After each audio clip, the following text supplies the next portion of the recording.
Well, in general, not as many of the other big box chains allow overnight RV parking as Walmart.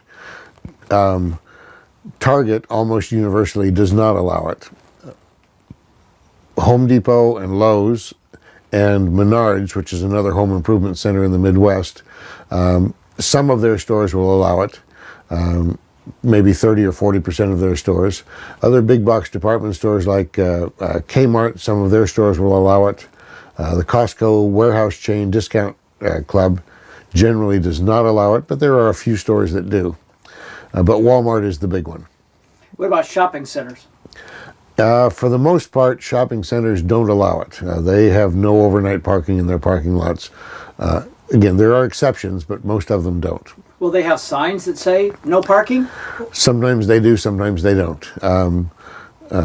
Generally, if they don't have a sign and you're there more than a few minutes after all the stores close, the roving security guard will pay you a visit and ask you to leave. What about other areas, other stores, not necessarily retail stores, like restaurants, Cracker Barrel? You hear a lot of people say they stay there. Cracker Barrel is the one restaurant chain that's noted for often allowing RV parking. Except for some of the very first Cracker Barrel stores, most of them have anywhere from 2 to 8 or 9 marked long vehicle spaces, marked bus/RV. They tend to be 40 to 44 feet long, which will accommodate many but not all RVs.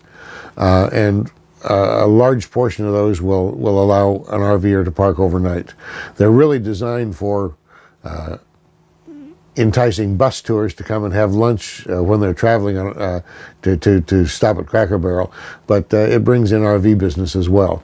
And one of the nice things, if you park overnight at a Cracker Barrel, you don't have to plan where to get your evening meal or where to have breakfast the next morning either. That's true. What about Camping World? Camping World was known for allowing it, but as the Camping World chain has grown, it's also shifted its focus less to camping accessories and more to becoming an RV dealer. And so in many areas, the RV dealership is fenced and gated and locked at night, and so many Camping Worlds no longer allow overnight RV parking. Some of them still do. Cabela's? Cabela's and Bass Pro Shop kind of fit in the same category, the sporting goods major chains. Most of the stores in both chains will allow it. Some of them are in malls where their contract with the mall doesn't allow it. But for the most part, Cabela's and Bass Pro Shops are good places to park overnight. Many of them also have a restaurant where you can take a meal. When an RVer wants to park overnight in any retail parking lot, they should get permission from the store owner, the store manager, somebody in authority. This doesn't mean the guy who's rounding up the shopping carts. He doesn't have authority to grant that permission, but a manager or a customer service manager probably does. The technical legal reason behind it is that it's private property and it's open to the public for the purpose of shopping while shopping.